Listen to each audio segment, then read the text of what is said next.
Hello student, success coaching classes में आपका स्वागत है। यदि आप चैनल में पहली बार आए हैं तो चैनल को सब्सक्राइब कर ले और बेल आइकन को ऑल में प्रेस कर ले ताकि आने वाले सभी वीडियो को नोटिफिकेशन टाइम पर मिल जाए। आज हम डिस्कस करने वाले हैं झारखंड बोर्ड परीक्षा 2024। इसमें हम आपको डिस्कस करेंगे क्लास टेंथ का ये हमारा हिस्ट्री का क्लास 10th में याद रखिएगा, ये हमारा हिस्ट्री का मोस्ट इम्पोर्टेंट ऑब्जेक्टिव प्रश्न है। इससे बाहर आपका एक भी प्रश्न एग्जाम में हिस्ट्री में आपका इतिहास में नहीं जाने वाला है, इसलिए एकदम वीडियो में एकदम अंत तक बने रहें क्योंकि हर एक इम्पोर्टेंट ऑब्जेक्टिव प्रश्न इसमें हम डिस्कस करने वाले हैं जो आपका बोर्ड एग्जाम में पूछेगा। इसलिए एकदम वीडियो में एकदम स्किप ना करें, वीडियो में अंत तक बने रहें। इसमें हम आपको डिस्कस करेंगे टॉप 90 क्वेश्चन हम आपको डिस्कस करने वाले हैं। टॉप 90 क्वेश्चन सिर्फ आप हमको इतिहास का बताएंगे ताकि आपका इतिहास से एक भी प्रश्न आपका बोर्ड एग्जाम में नहीं छूटे। चलिए हम लोग देखते हैं, डिस्कस करते हैं आगे। तो देखिए सबसे पहला हमारा क्वेश्चन क्या बोल रहा है, फ्रेडरिक सरियो कौन था? तो याद रखिएगा फ्रेडरिक सरियो क्या था? फ्रांसीसी चित्रकार था। ये ऑप्शन नंबर बी बिल्कुल राइट आंसर हो जाएगा बोर्ड एग्जाम के लिए। सभी क्वेश्चन आपका सिलेक्टेड क्वेश्चन है। फ्रेडरिक सरियो किस देश से संबंधित है? तो याद रखिएगा फ्रांस देश से संबंधित है। ऐसी सरकार या शासन व्यवस्था है जिसकी सत्ता पर किसी भी प्रकार का अंकुश नहीं होता है। तो ये भी आप पढ़े होंगे, बहुत मोस्ट इंपॉर्टेंट क्वेश्चन है। इसको हम लोग क्या बोलते हैं? निरंकुशवाद बोलते हैं। ठीक है, आगे यदि हम लोग देखते हैं क्वेश्चन नंबर 4 क्या बोल रहा है। तो क्वेश्चन नंबर 4 बोल रहा है केंद्रीकृत सैन्य बल पर आधारित दमनकारी राजशाही सरकारों को क्या कहा जाता है? तो याद रखिएगा आपका निरंकुश सरकार कहा जाता है। आगे देखते हैं क्वेश्चन नंबर 5 क्या बोल रहा है। स्वतंत्रता कानून के समझ समानता आम सहमति से बनी सरकार मताधिकार तथा कुलीन वर्ग के विशेषाधिकारियों के समाप्ति की वकालत कौन करता है? तो याद रखिएगा उदारवाद करता है। आगे देखते हैं रूढ़िवाद का क्या मतलब है। तो रूढ़िवाद का मतलब क्या होता है? स्थापित परंपराओं पर बल भी होता है, रीति रिवाज को बनाए रखना ये भी होता है, आधुनिकता और परिवर्तन का विरोध ये भी होता है। तो उपयुक्त सभी बिल्कुल राइट आंसर हो जाएगा। आगे देखते हैं किसी राष्ट्र की सामूहिक पहचान को क्या कहते हैं? मोस्ट इंपॉर्टेंट क्वेश्चन है, याद रखिएगा राष्ट्रवाद बोलते हैं। क्या बोलते हैं? राष्ट्रवाद बोलते हैं। आगे देखते हैं राष्ट्रवाद में एक निश्चित भौगोलिक क्षेत्र में रहने वाली जनता इनमें किसके द्वारा जुड़ी होती है? तो याद रखिएगा आपका समान इतिहास भी हो जाएगा बिल्कुल राइट आंसर, समान संस्कृति भी हो जाएगा और भाषा और लोक परंपरा भी हो जाएगा। तो इनमें से सभी बिल्कुल राइट आंसर हो जाएगा। आगे देखिए वह राज्य जहाँ की राजनीतिक सत्ता उसकी सांस्कृतिक सत्ता से मिलकर बनती है उसको हम लोग क्या बोलते हैं? तो राष्ट्रीय राज्य बोलते हैं। आगे देखते हैं बोल रहे किसी अमूर्त भावना या विचार को किसी मूर्त आकृति व्यक्ति या वस्तु के रूप में दर्शाने को क्या कहते हैं? तो याद रखिएगा इसको हम लोग रूपक बोलते हैं। मोस्ट इंपॉर्टेंट क्वेश्चन आपका बोर्ड एग्जाम के लिए होने वाला है। आगे देखते हैं क्वेश्चन नंबर 11 क्या बोल रहा है। टूटी हुई बेड़ियाँ, मशाल, तलवार, उगता सूर्य आदि प्रतीक क्या कहलाते हैं? तो याद रखिएगा रूपक कहलाते हैं। टूटी हुई बेड़ियाँ, मशाल, तलवार, उगता सूर्य किसका प्रतीक है? तो रूपक जो है। आगे देखते हैं क्वेश्चन नंबर 12 क्या बोल रहा है। मारियान किस देश के राष्ट्रवाद का प्रतीक था? तो याद रखिएगा फ्रांस देश का राष्ट्रवाद का प्रतीक था। आगे देखिए बलूत के पत्तों का मुकुट पहने जर्मेनिया किस देश के राष्ट्रवाद की प्रतीक था? तो याद रखिएगा जर्मनी देश का राष्ट्रवाद का प्रतीक था। आँखों पर पट्टी बांधे हुए और तराजू लिए हुए महिला किस बात का प्रतीक करता है? तो याद रखिएगा न्याय का प्रतीक होता है। आगे देखते हैं एक ऐसे राज्य स्थान या समाज की कल्पना करना जो इतना आदर्श है कि उसका वास्तव में साकार होना असंभव है, संभव ना हो, उसको क्या बोलते हैं? तो कल्पनादर्श यूटोपिया बिल्कुल राइट आंसर हो जाएगा। आगे देखते हैं एक साझा नस्ली जनजाति या सांस्कृतिक उद्गम या पृष्ठभूमि जिससे कोई समुदाय अपनी पहचान मानता है क्या कहलाता है? तो याद रखिएगा नृजातीय कहलाता है। आगे देखते हैं वह विचारधारा जो स्त्री और पुरुष की सामाजिक, आर्थिक एवं राजनीतिक समानता पर आधारित हो उसको क्या बोलते हैं? तो याद रखिएगा नारीवाद बोलते हैं। आगे देखते हैं एक प्रत्यक्ष मतदान जिसके द्वारा किसी निश्चित क्षेत्र कि सभी निवासियों के लिए प्रस्ताव को स्वीकार या अस्वीकार करने के लिए पूछा जाता है। यह प्रक्रिया क्या कहलाता है? तो याद रखिएगा जनमत संग्रह कहलाता है। मोस्ट इम्पोर्टेंट क्वेश्चन है ये। क्वेश्चन आपका वेरी वेरी इंपॉर्टेंट है। यह कथन किसका है? जब फ्रांस छींकता है तो बाकी यूरोप को सर्दी जुकाम हो जाता है। मोस्ट इंपॉर्टेंट क्वेश्चन है मेटरनिक, जिसको हम लोग आंसर हो जाएगा। आगे यदि देखते हैं क्वेश्चन नंबर 20 क्या बोल रहा है? राष्ट्रवाद की अवधारणा का जन्म किस घटना से माना जाता है? तो याद रखिएगा फ्रांस की क्रांति के घटना से माना जाता है। आगे यदि हम लोग देखते हैं क्वेश्चन नंबर 21 को, तो देखते हैं बोर्बो राजवंश का शासन किस देश में था? तो याद रखिएगा फ्रांस देश में था। फ्रांस में नेपोलियन संहिता किस वर्ष लागू किया गया है? मोस्ट इंपॉर्टेंट क्वेश्चन 1804 ईस्वी में एग्जाम के लिए। आगे यदि देखते हैं मार्सिले किस देश की राष्ट्रभक्ति का गीत है? तो याद रखिएगा फ्रांस देश का राष्ट्रभक्ति का गीत है। आगे यदि देखते हैं हमारा वियना की संधि कब हुई? मोस्ट इंपॉर्टेंट क्वेश्चन आपका बोर्ड एग्जाम के लिए है, तो याद रखिएगा 1815 ईस्वी बिल्कुल राइट आंसर हो जाएगा। ये भी इंपॉर्टेंट क्वेश्चन है। वियना सम्मेलन का आयोजन किस वर्ष किया गया? तो याद रखिएगा 1815 ईस्वी बिल्कुल राइट आंसर हो जाएगा। वियना सम्मेलन की मेजबानी किसने की थी? तो याद रखिएगा मेटरनिक ने किया था। मोस्ट इंपॉर्टेंट क्वेश्चन आपको बोर्ड एग्जाम के लिए है। ये भी क्वेश्चन मोस्ट इंपॉर्टेंट है। मेटरनिक कौन था? तो याद रखिएगा मेटरनिक ऑस्ट्रिया का चांसलर था। बहुत ही इंपॉर्टेंट क्वेश्चन है। इटली के एकीकरण की रूपरेखा देने के लिए क्रांतिकारी जुसेप्पे मैथनी का जन्म कब और कहाँ हुआ? मोस्ट इंपॉर्टेंट क्वेश्चन है। 1807 में जेनेवा में हुआ है। आगे देखते हैं 29 क्या बोल रहा है? एक गुप्त क्रांतिकारी संगठन यंग इटली की स्थापना 1930 ईस्वी के दशक में किसने की? तो याद रखिएगा आपका जुसेप्पे मैथनी ने किया। मोस्ट इंपॉर्टेंट क्वेश्चन है।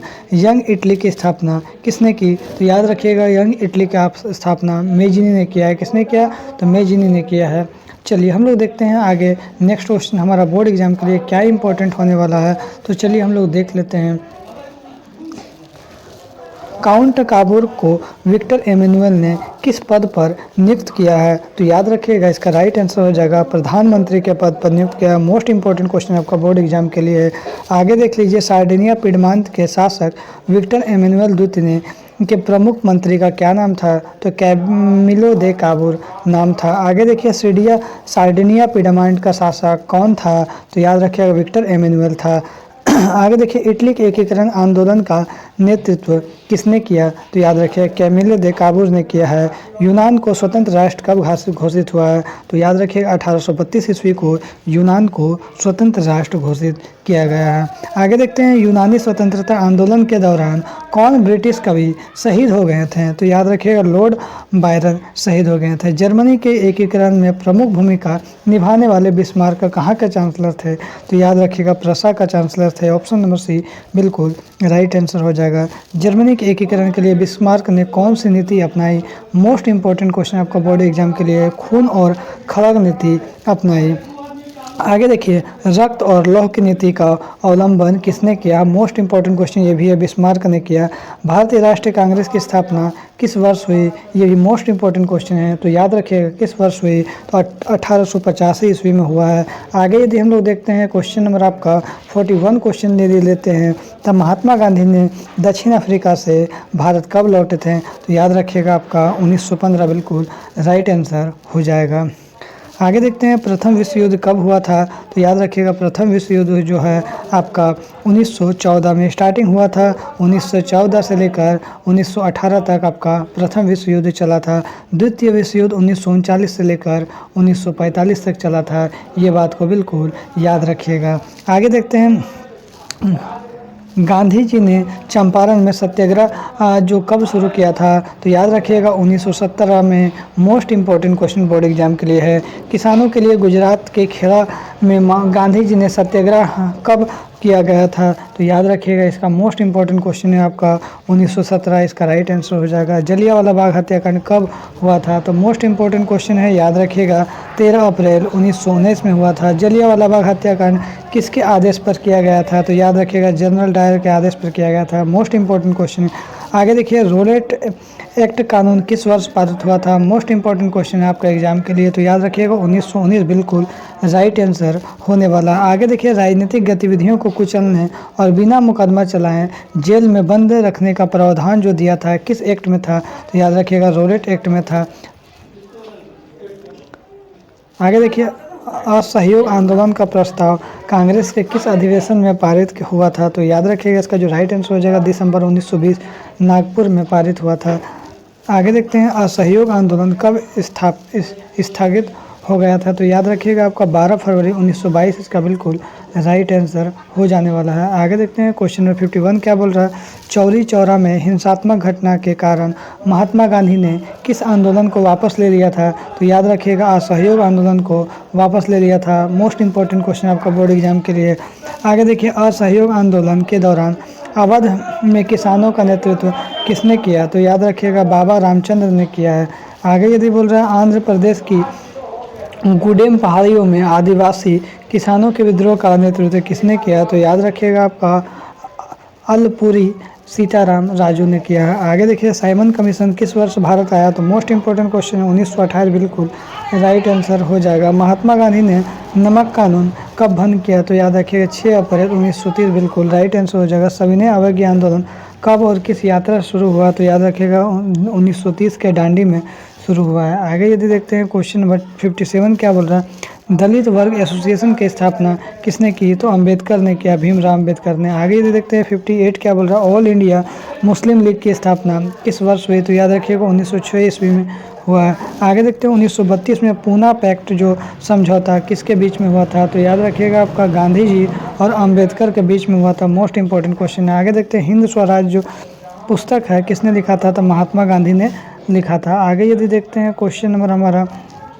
61 क्या बोल रहा है? अंतर्राष्ट्रीय आर्थिक विनिमय का प्रवाह जो है किस प्रकार के प्रवाह पर आधारित नहीं है? तो याद रखिएगा इसका राइट आंसर हो जाएगा उद्योग पर आधारित नहीं है। आगे देखिए, प्राचीन काल में किस स्थल मार्ग से एशिया और यूरोप का व्यापार होता था? तो याद रखिएगा इसका जो राइट आंसर हो जाएगा हमारा ऑप्शन नंबर बी रेशम मार्ग बिल्कुल राइट आंसर हो जाएगा। भारत में आने वाली पहली 2 यूरोपीय जातियाँ कौन सी थी? तो पुर्तगाली और डच जाति हो जाएगा। आगे यदि देखते हैं 64 क्या बोल रहा है? इंग्लैंड जो है कपास का आयात मुख्य रूप से कहाँ करता था? तो याद रखिएगा भारत से करता था।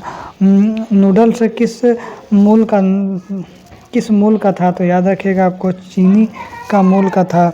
यूरोप के लोगों के कारण अमेरिका में कौन सी बीमारी फैली जो वहाँ के स्थानीय निवासियों के लिए अत्यंत घातक एवं जानलेवा सिद्ध हो गया? तो याद रखिएगा आपका ऑप्शन नंबर सी चेचक बिल्कुल राइट आंसर हो जाएगा। आगे देखते हैं 1890 के दशक में अफ्रीका में मवेशियों में कौन सी बीमारी बहुत तेज़ी से फैल गई? तो याद रखिएगा रिंडर पेस्ट इसका बिल्कुल राइट आंसर हो जाएगा। रिंडर पेस्ट क्या है? तो याद रखिएगा रिंडर पेस्ट जो है क्या है? पशु रोग है। आगे देखिए, आलू अकाल किस देश में हुआ था? तो याद रखिएगा आयरलैंड में हमारा क्या हो गया था? आलू अकाल हो गया था। आगे देखते हैं किस देश में मक्का के आयात पर पाबंदी लगाने के लिए कॉर्न लॉ पारित किया गया था? तो याद रखिएगा हमारा ऑप्शन नंबर डी ब्रिटेन बिल्कुल राइट आंसर हो जाएगा। आगे यदि हम लोग देखते हैं क्वेश्चन नंबर 71 क्या बोल रहा है? कॉर्न लॉ द्वारा ब्रिटेन में किस अनाज का आयात पर प्रतिबंध लगा दिया गया था? तो याद रखिएगा हमारा मक्का का आयात पर प्रतिबंध लगा दिया गया था। ऑप्शन नंबर सी बिल्कुल राइट आंसर हो जाएगा। आगे देखिए, गाड़ियों के उत्पादन के लिए असेंबली लाइन का प्रयोग अमेरिका में सबसे पहले किसने किया था? तो याद रखिएगा हेनरी फोर्ड ने किया था। आगे देखिए, प्रथम विश्व युद्ध की समाप्ति के बाद किसके द्वारा यूरोप की अव्यवस्था को पुनर्जीवित करने का प्रयास किया गया? तो याद रखिएगा अमेरिका बिल्कुल राइट आंसर हो जाएगा। आगे देखिए, अंतर्राष्ट्रीय अर्थव्यवस्था में आर्थिक स्थिरता के लिए 1944 में अमेरिका को किस स्थान पर एक सम्मेलन हुआ था? तो याद रखिएगा ब्रेटन वुड्स इसका बिल्कुल राइट आंसर हो जाएगा। ब्रेटन वुड्स सम्मेलन किस वर्ष हुआ है? तो याद रखिएगा मोस्ट इंपॉर्टेंट क्वेश्चन 1944 बिल्कुल राइट आंसर हो जाएगा। अंतर्राष्ट्रीय मुद्रा कोष जिसको IMF की स्थापना 1944 में किस सम्मेलन में किया गया था? तो याद रखिएगा हमारा ब्रेटन वुड्स सम्मेलन बिल्कुल राइट आंसर हो जाएगा। आगे देखते हैं किस संस्थाओं में ब्रेटन वुड्स का जुड़वा संतान कहा जाता है? मोस्ट इंपॉर्टेंट क्वेश्चन है। तो याद रखिएगा आपका विश्व बैंक और IMF को कहा जाता है। आगे देखते हैं बोल रहा है ब्रेटन वुड्स व्यवस्था का ज़्यादा लाभ किन देशों को मिला? तो विकसित औद्योगिक देश को मिला, विकसित औद्योगिक देश को। आगे यदि देखते हैं ब्रेटन वुड्स संस्थाओं ने अपेक्षित लाभ नहीं मिलने पर उसकी प्रतिक्रिया में विकासशील देशों को किस आर्थिक समूह का से गठन हुआ? तो याद रखिएगा आपका G77 बिल्कुल राइट आंसर हो जाएगा। आगे देखते हैं धन निष्कासन के सिद्धांत का प्रतिपादन किसने किया? तो याद रखिएगा दादा भाई नौरोजी ने किया है। आगे यदि देखते हैं क्वेश्चन नंबर हमारा 81 क्या बोल रहा है? औद्योगिक जो क्रांति सर्वप्रथम किस देश में शुरू हुई, तो याद रखिएगा इंग्लैंड में शुरू हुआ था। आगे देखिए डॉन ऑफ द सेंचुरी नामक चित्र में किसका महिमामंडल है, तो याद रखिएगा इसका राइट आंसर हो जाएगा आपका औद्योगिकरण हो जाएगा। आगे देखिए इंग्लैंड में सबसे पहले कारखाने कब खोले गए हैं, तो 1730 के दशक में। भाप के इंजन का आविष्कार किसने किया, तो याद रखिएगा आपको इसका राइट आंसर हो जाएगा जेम्स वाट हो जाएगा। आगे देखिए सूती कपड़ा मिल की रूपरेखा किसने बनाई, तो याद रखिएगा रिचर्ड आर्कराइट ने बनाया। आगे देखते हैं स्पिनिंग नामक कटाई जो मशीन का आविष्कार किसने किया, जेम्स हरग्रीव ने किया। स्पिनिंग ने किस प्रक्रिया की वृद्धि की, तो याद रखिएगा कटाई की प्रक्रिया की वृद्धि की। आगे यदि देखते हैं यूरोपीय कंपनियों द्वारा नए बंदरगाह को प्रश्रय देने के कारण भारत का कौन से बंदरगाह महत्वहीन हो गए हैं, ए और बी, मतलब सूरत भी हो जाएगा और हुगली दोनों हो जाएगा। आगे देखिए यूरोपीय देशों में किस देश में कपड़ों की अत्यधिक मांग हो गई थी, भारत देश में। ईस्ट इंडिया कंपनी ने भारत में बुनकरों पर निगरानी रखने के लिए, माल इकट्ठा करने के लिए, गुणवत्ता जांच करने के लिए किन्हें नियुक्त किया गया था, तो याद रखिएगा गुमास्ता को नियुक्त किया गया था। किस मशीन के आने से बुनकरों को बड़े करघे चलाने और चौड़े नरज का कपड़ा बनाने की मदद मिला था, याद रखिएगा फ्लाइंग शटल, इसका बिल्कुल राइट आंसर हो जाएगा। तो यदि आपको वीडियो अच्छा लगे तो लाइक करिएगा, शेयर करिएगा। अगर चैनल में नए हैं तो चैनल को सब्सक्राइब जरूर करिएगा। फिर इसके बाद आपको जो नेक्स्ट जो वीडियो आएगा वो हमारा क्या आएगा, ज्योग्राफी का आएगा, जो मोस्ट इंपॉर्टेंट क्वेश्चन है ज्योग्राफी का आने के बाद आपका क्या आएगा, फिर सिविक्स का आएगा, और सिविक्स का आने के बाद क्या आएगा आपको इकोनॉमिक्स का आएगा। तो यदि आप ये सब वीडियो यदि आप चाहते हैं तो आप कमेंट करके ज़रूर बताएं जो हाँ ज्योग्राफी सिविक्स और इकोनॉमिक्स का भी वीडियो चाहिए। फिर मिलते हैं नेक्स्ट वीडियो में। Thank you so much.